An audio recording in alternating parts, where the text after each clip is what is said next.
So Errol Spence did a press conference the other day after the Shawn Porter versus Danny Garcia fight, and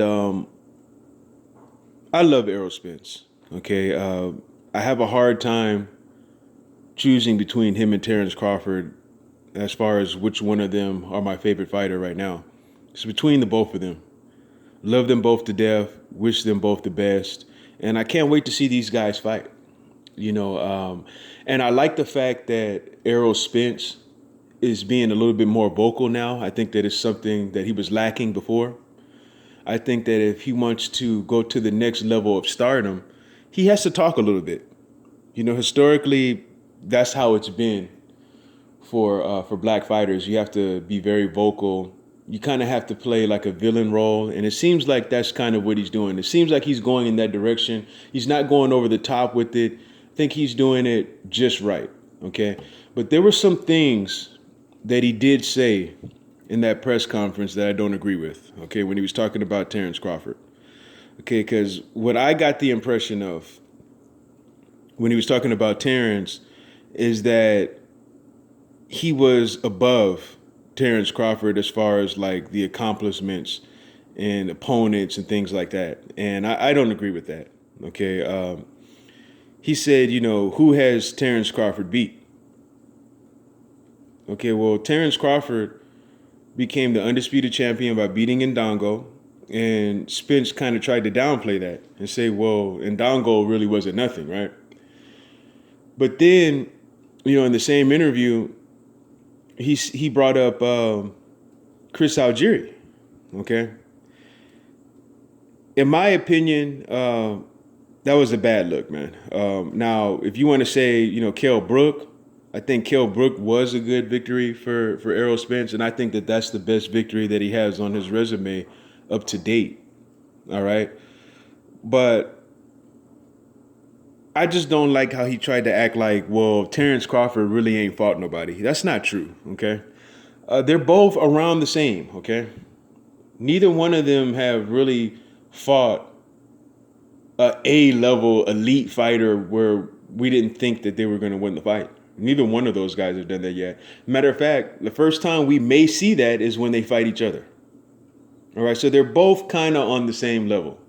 You know what I mean? As far as the money situation and all that, I don't know. A lot of people are talking about how Terrence Crawford re-signed his deal with Top Rank and ESPN, and when I first saw the headline, I wasn't really too happy about it, but I just tried to think of the reasons why he would do that.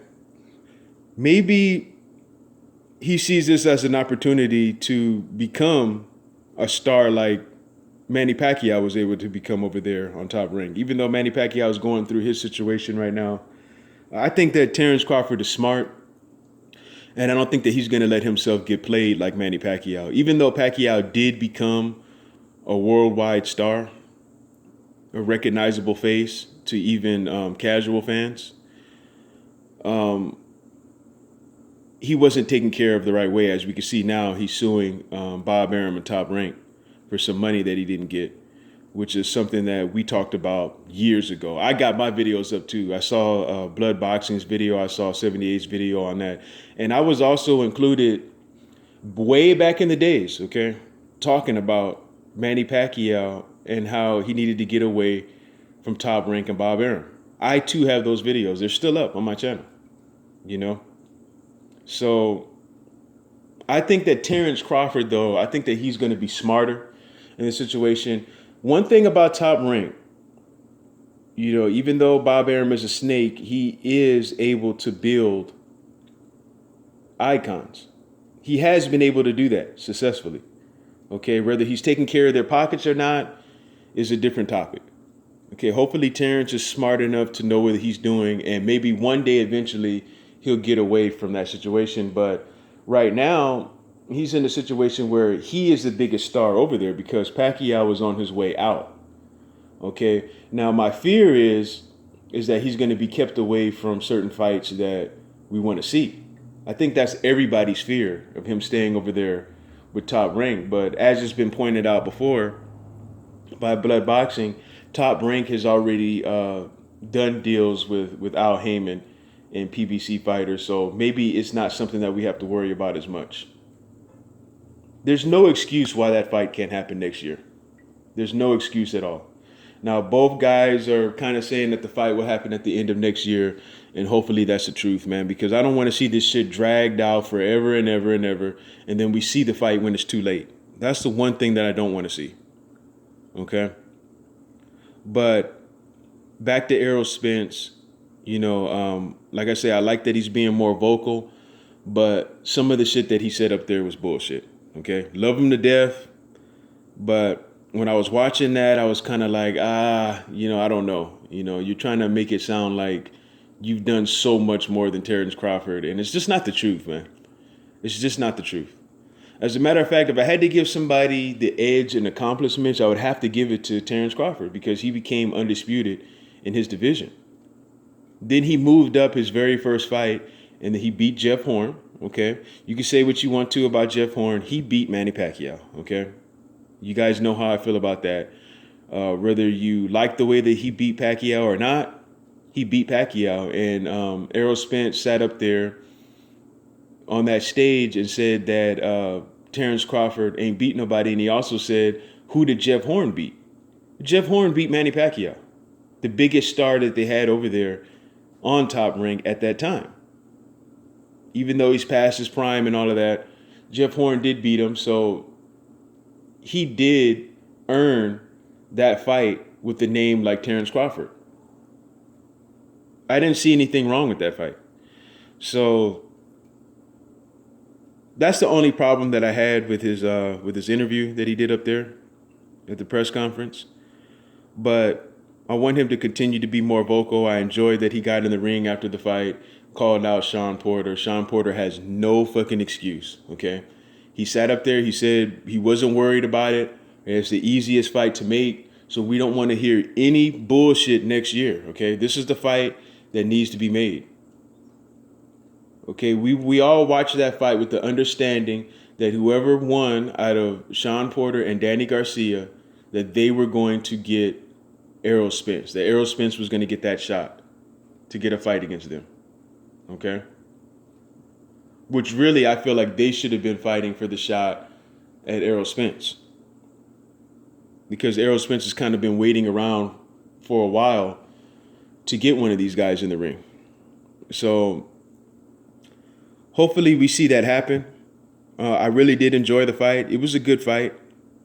Both Danny Garcia and Shawn Porter did a good job. I think that Shawn Porter clearly won the fight. I thought that he lost the first 3 rounds of the fight, but I think everything after that, he kind of took over. Maybe you can give Danny 1 round in the mid rounds, but for the most part, Shawn Porter outworked Garcia. Garcia sat around and he waited to land one big shot, and he never got it. And the shots that he did get, they didn't even affect Shawn Porter. He took it like a champ, and he kept pressing forward. He kept getting on the inside and grinding like he does, all the body shots, and Danny Garcia lost. And I don't know if it was only me, but it seemed to me that Showtime really wanted Danny Garcia to win that fight because they were talking a lot about what he was doing. And if you even look at the replays that they showed right before the decision, they showed almost all of Danny Garcia's shots that he landed. They didn't really show you too much of Shawn Porter. They wanted Danny Garcia to win that fight, I feel, in my opinion. Just listening to the commentary and just judging off of what I saw, it seemed like that was the guy that they wanted to win that fight because I think that they feel that Danny Garcia is a little bit more marketable than Shawn Porter because Shawn Porter's style is an ugly style. It gets the job done, but it's a style that a lot of fans don't like. And he doesn't really get knockouts or anything like that. Danny Garcia in his last fight had a devastating knockout against Brandon Rios, given it was Brandon Rios. But, Brandon Rios has always been in entertaining fights. I think the most boring fight that he's ever been in was with Manny Pacquiao. But he's always an entertaining fighter, and he'd never been knocked out before. He's a tough kid, and he knocked him out. You know what I mean? Not too much credit going to him, but, just looking at that, I could see how they would think that Danny Garcia would be a little bit more marketable than Shawn Porter, because one annoying thing that I will say about Shawn Porter is that he's just too much of a nice guy. And there's nothing wrong with that. If that's his personality, be who you are, stay who you are. There's nothing wrong with that. But as far as like the fans, it's not something that we really enjoy too much of. Being too much of a gentleman. It's just like he ruined that face off, that final face off at the weigh-in by wanting to shake Danny Garcia's hand and Angel Garcia's hand after the weigh-in. Like, we don't want to see that shit. We want to see that you're ready and in beast mode, and it kind of kills a little bit for me. This was always Shane Mosley's problem as well. He was always smiling around and being a humble guy, and because of that, he didn't become as big of a star as he could have been. He is a big name, and a Hall of Famer and all that, but he could have been bigger if he had been just a little bit more serious and not so smiley all the time. You know what I mean? And that's Shawn Porter's problem right now. And I think they look at that. I think they look at all of those things when they're looking at who do they want to build. And that's just what I took away from watching that fight. But it was a great fight. I'm sure Danny Garcia will be back. Danny Garcia is a good fighter, man. I don't think he's a great fighter, but he's good at what he does. He's a great counterpuncher. He's got some good head movement, man. Like, I noticed his great head movement when he fought Keith Thurman, even though he lost that fight too. He was moving his head around, and his defense. I didn't know that his defense was that great. His defense is pretty good, and he'll beat a lot of guys, man. Danny Garcia will beat a lot of guys. He's not the bum that I thought he was, but like I say, I never did, and I still don't think that he's that great of a fighter. He's just a good fighter. And I think the same thing for Shawn Porter. I don't think that he's going to get away with those bully tactics that he uses against Errol Spence. I don't think he's going to have any success on the outside with Errol Spence. And I think that if he tries to shoot on the inside and bully Spence around, I think that that's what Spence is going to want. I think he's going to be playing right into Errol Spence's hands if he does that, because he's going to be right where he wants him. Because plenty of people have said, including one of the Charlo brothers, that Errol Spence has a sneaky body shot that you can't see. And we've seen him drop several guys to the body. And that could possibly happen if he fights Shawn Porter, because Shawn Porter is going to be right there where he wants him to be. So that's going to be an interesting fight, and I hope that that's the fight that we see next. Well, you guys leave me your comments. Let me know what you think. I'm out.